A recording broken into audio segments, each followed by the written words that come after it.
बहुत योगी भाई जिंदगी भर। एक सवाल सवाल था मेरा योगी भाई आपको कि हाँ हमारे बोलिए। सनातन मुड़िया भाई ये बयान कर रहे थे, आपका और सनातन मुड़िया भाई का एक चल रहा था मसला कि भाई हाँ आप अगर ईश्वर को नहीं भी माने तब भी आप आपके कर्म के बेस पे जन्नत में जाएंगे, ऐसा ही कुछ वो मुड़िया भाई बोल रहे थे। तो योगी भाई ये कहाँ तक दुरुस्त है कि किसी भगवान को हम अरे ना भी माने कर्म के बेस पे ही भाई, जन्नत में जाएंगे, क्या इसे आप एक्सप्लेन करेंगे? नहीं नहीं, क्या होता है कि कल मैंने उनको प्रूफ कर दिया कि ऐसा नहीं है। आपको भगवान को मानना ही पड़ेगा, क्योंकि उसमें साफ साफ लिखा है कि अगर ईश्वर को अपनी मानते हैं तो आपके अच्छे कर्म भी किसी काम के नहीं है। और अगर आप ईश्वर को मानते हैं और अच्छे कर्म करते हैं तो वो काम के। मैंने कल उनको दिखाया भगवत गीता से। पर क्या है, उनका स्टैंड मुनाफ भाई और उनका पहले की बहस चली आ रही होगी, जब उन्होंने मुनाफ भाई को ये बोला था कि हम हमारे धर्म में तो ये है कि ईश्वर को मानो ना मानो, अच्छे कर्म करते रहो। तो आप क्या उस बात से पलट नहीं सकते, इसलिए वो मान नहीं रहे हैं, पर वो मान जाएंगे धीमे से। और मोहल्ले में मानते थे। ऐसा नहीं, अगर देखिए योगी आपके भाई अच्छे मैंने कर्म। इस सिंपल मुड़िया भाई से इस बेस पे एक सिंपल सा सवाल किया है कि मैं सिर्फ जिंदगी भर अच्छे ही कर्म कर रहा हूँ और मरने के बाद तो पूरी जिंदगी में किसी भगवान को नहीं मान रहा, और मरने के बाद वो जिसको मैं नहीं मान रहा वो मुझे जन्नत में डाल रहा। तो मैंने सिंपल सा सवाल किया, जिसे मैं जिंदगी भर माना ही नहीं, तो वो कौन है मुझे जन्नत या दोजख में डालने मैं वाला, डिसाइड करने वाला? मेरा मेरा वही क्वेश्चन था उनसे। मेरा क्वेश्चन वही था कि अगर आप सनातनी टेक्स्ट और भगवान पे भरोसा नहीं करेंगे तो आप सनातनी कैसे हो गए? पहली बात। दूसरी बात, आपने अच्छा काम किया, अच्छी बात है, बहुत अच्छी बात है। ये जो आपने बोला कि भगवान अवतरित हो गए, जैसे राम भगवान आए, श्री कृष्ण आए, तो वो थे ये भगवान, आप इतना उन्होंने ये। योगी भाई, योगी भाई हाँ, आप इतना बता दो, ईश्वर मर सकता है या नहीं मर सकता? बस इतना आप बता दो, आप इतना लंबा चौड़ा मत बताओ। अरे भाई, अभी मैंने बोला कि ईश्वर इस धरती के बनाए सभी नियमों से ऊपर, तो कैसे मर जाएगा वो? आपको मैंने बोला, आपको थोड़ा सा दिमाग को खोलना पड़ेगा। हर हर बात का जवाब अगर मांगेंगे ना तो लंबी बातें बड़ी लंबी बस बस आएंगी बस कि योगी भाई, मैं जन्म आपकी इस मृत्यु। बात पे हाँ आपकी इस बात की हाँ विश्वास योगी भाई करता हूँ, एक ईश्वर को नहीं मानता। अरे भाई एक हाँ एक सेकंड, योगी भाई आप मुझे एक सवाल था आपसे कि हाँ वेद के हाँ। हिसाब से, भगवत गीता के हिसाब से, पुराना के हिसाब से क्या मूर्ति पूजा जो कर रहे हैं हमारे हिंदू भाई, क्या वो दुरुस्त है या गलत है आपके हिसाब से? मैं इसको क्लियर कर दूं। थोड़ा यजुर्वेद में एक्सप्लेनेशन। लिखा, हाँ, यजुर्वेद में लिखा है कि ना प्रतिमा अस्ति, मतलब मेरी कोई प्रतिमा नहीं। ये कौन बोल रहे हैं? पर ब्रह्म बोल रहे हैं। पर ब्रह्म मतलब आपकी नजर में जो नजदीक जो अल्लाह है वो बोल रहे हैं। बाकी मेरी कोई मूर्त नहीं है, मेरी कोई नाटक छवि प्रतिमा नहीं। थी। हाँ हाँ, तो ये बोल रहे हैं, पर ब्रह्म बोल रहे हैं अपने बारे में कि मेरी कोई मैं भाई वो तो निराकार है ना, उनको उनका कोई आकार ही नहीं है, तो आप कैसे किसी आकार में डाल देंगे? पर उनके अवतार जो है, उनकी उनकी तो मूर्ति बन सकती है ना, क्योंकि हमको तो मीडियम चाहिए वर्शिप करने के लिए। आप जैसे, मैं एक एग्जांपल दे रहा हूँ कि यहूदी दीवार के सामने खड़े होकर प्रेयर करते हैं, आप किबले की तरफ देख के प्रेयर करते हैं, तो आपको भी कोई मीडियम चाहिए ना। एट सम पॉइंट आप जब किबले की तरफ प्रे कर रहे होते हैं तो भारत के सभी मुसलमान जो है किबले की तरफ ही प्रे कर रहे होते हैं। मतलब वो उसमें कुछ ना कुछ तो ताकत है जो आप उस तरफ देख के प्रे कर रहे हैं। मतलब आपको भी कोई मीडियम चाहिए कि आपकी आपकी आपकी जो प्रेयर है वो अल्लाह तक पहुंच सके। तो यही चीज हमारे कॉन्सेप्ट में है।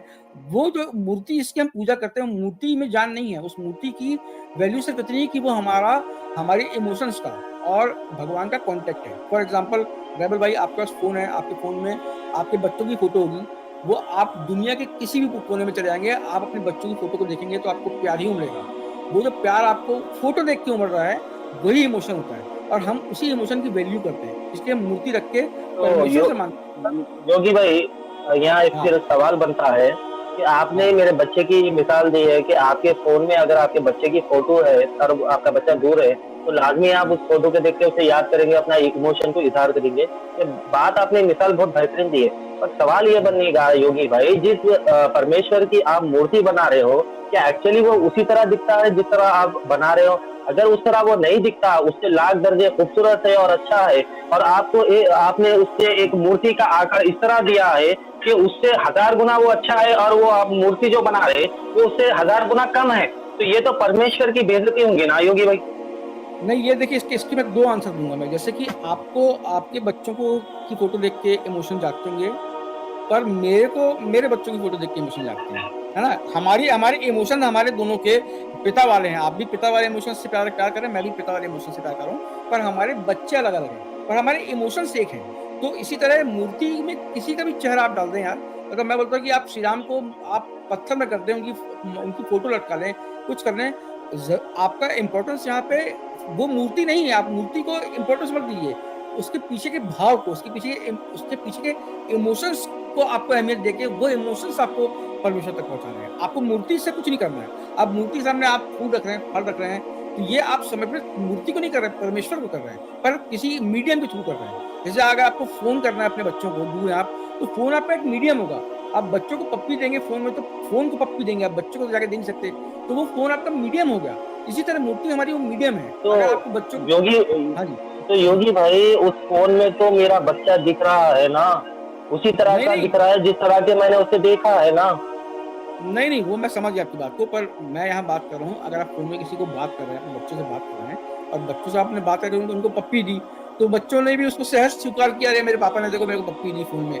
पर अगर वो फोन को अहमियत देने लगेंगे आप, तो उस पप्पी की अहमियत खत्म हो जाएगी। तो मेरा कहना यह है कि उस फोन की अहमियत में लेके उस पप्पी के पीछे के प्यार को देखिए आप क्या है। अब वो आपके लिए आपके बच्चे होंगे, मेरे लिए मेरे बच्चे होंगे, इसलिए मूर्ति का आप कोई भी शेप रखें, कोई दिक्कत नहीं है, पर वो इमोशन जरूरी है जो आप इमोशंस कैसे पहुंचा रहे हैं परमेश्वर के पास। योगी भाई मिसाल तो आप बराबर दे रहे हैं, पर यहाँ मैं एक सवाल और उठाऊंगा कि भाई हाँ अगर मेरा बच्चा जिस तरह से दिख रहा है उसी तरह से अगर मेरे फोन में अगर फोटो है तो मेरा इमोशन मैं इजहार करूंगा। अगर मेरे फोन में मेरे बच्चे के बदल किसी बकरी के बच्चे की फोटो है तो मेरे इमोशन हम्म। के साथ ही खिलवाड़ होगा, क्योंकि मेरा बच्चा ऐसा दिखता ही नहीं।